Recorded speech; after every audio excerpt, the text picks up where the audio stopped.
Well, welcome TNA fans. I'm Hermie Sadler. Welcome back for another edition of Hermie's Hot Seat. My guest today, none other than Brutus. Magnus, thanks for being on the show today. Pleasure. You know, a lot of TNA fans and wrestling fans don't honestly know a lot about you. You hadn't been here that long. Tell us a little bit about what it was like growing up in the UK and what some of your interests were as a child. Well, obviously to a lot of people who may have done some research on me, they're aware of the fact that I've risen to notoriety in the UK through a TV show called Gladiators, our equivalent of American Gladiators. But what a lot of people don't realise about me is that prior to that, I've been a full-time pro wrestler since the age of 19. I'm 22 years old now. I got into the business when I was 16 years old. Prior to that, you know, I was a pretty average student as far as school is concerned. Had a very standard middle-class kind of upbringing. I national leveled at swimming and tennis when I was in high school and had trials for Norwich City in soccer. So I had a pretty decent, modest kind of athletic background, but professional wrestling is really what took my passion from the age of about 16. And as a result of that, I pretty much just engulfed myself in the business and dedicated myself 100% to that. I don't know much about wrestling in the UK, but I'm sure you had someone maybe when you started following the sport, somebody you looked up to over there. Anybody over there that really, you know, helped you get involved in the business? There's all kinds of people who I idolized as a kid, and the more and more I got into the business, there were different people who I admired for different reasons. As far as people from the UK, certainly a guy by the name of Mark Rocco, who also known as Rollerball Rocco. He was the original Black Tiger in Japan. He was one of the best wrestlers in the UK. Anybody who's any kind of wrestling historian is familiar with the work of Davey Boy Smith and the Dynamite Kid, Tom Billington, two of the greatest wrestlers that have ever lived. And I guess there are a lot of other wrestlers who are perhaps not as well known on a world stage, but I mean, technically there was a guy called Johnny Saint who had an amazing array of holds and technical expertise. There was a guy called Steve Gray who's still wrestling today.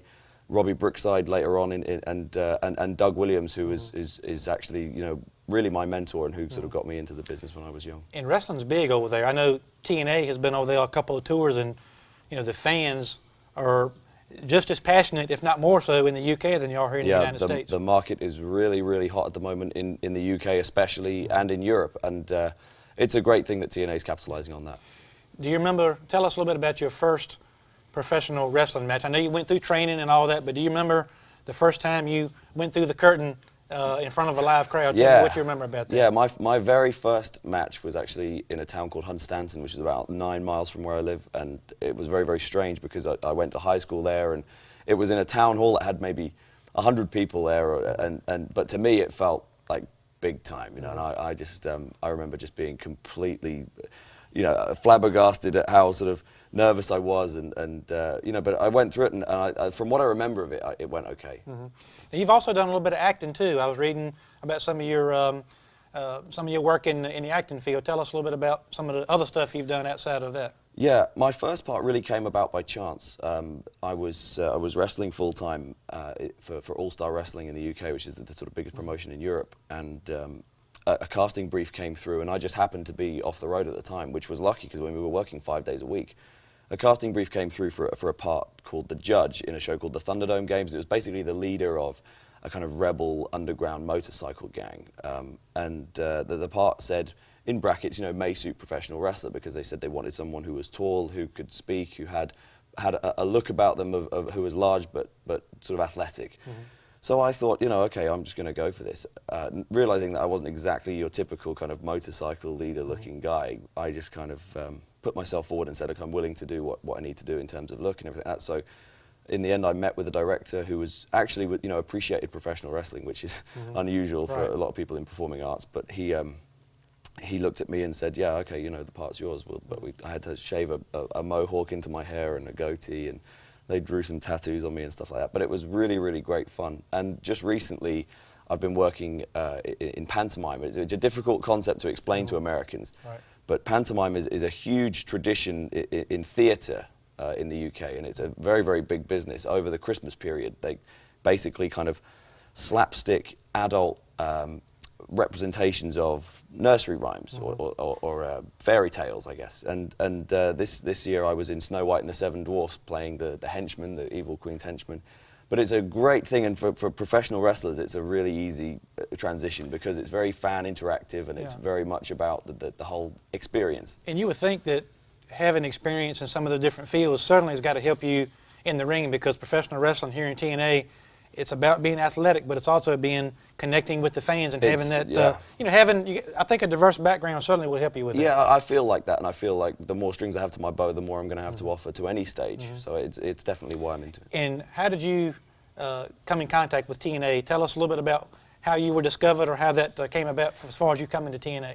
It's still a bit of a mystery to me, if I'm honest, but I think, to my knowledge, I think what happened was Dixie Carter was aware of my work from the Gladiators show, because Matt Morgan had been cast in the second season of American Gladiators, and I was covered very extensively by FSM, which is a magazine in the UK devoted to professional wrestling, and they did a really great piece on me that was 6 or 7 pages, and I think Dixie saw it and decided, we should talk to this guy and see if he's interested, because I'd made it clear that I was a professional wrestler and I was interested in progressing in the job. So then it was just a case of Terry Taylor got in touch with me, and we talked about what we could do, and very, very quickly we made a deal. Everybody has a finishing move. Yours is called the Tormentum. Quickly tell us where that move originated from and where you picked it up from. The Tormentum is basically like a twisting version of a Samoan drop. So instead of picking a guy up in a fireman's carry and just falling straight back, there's a twist in there as well, because it disorientates him on the way down. So it adds that more shock, so you can I don't want you to the 1, 2, 3. do that to me right now, but I appreciate it. But Such a shame. no, yeah, I'll let you handle it with the boys in the ring. But look, this is Hermie's Hot Seat, and I appreciate you being on. We always like to end up with kind of a hot seat question. And my question to you is, you coming over to TNA from the UK, you said you still commute back and forth from the UK. Any message you want to send to the upper level superstars here in TNA? How have the American wrestlers, how have they impressed you? There's a reason why I still stay in the UK and I commute back and forth, and that's because the UK has the best wrestlers and the best athletes to offer this entire world. There's no way I'd come to the US until I was sure that I was wrestling the best competition in the world, and so far, I'm still not convinced. That's Brutus Magnus. This is Hermie's Hot Seat.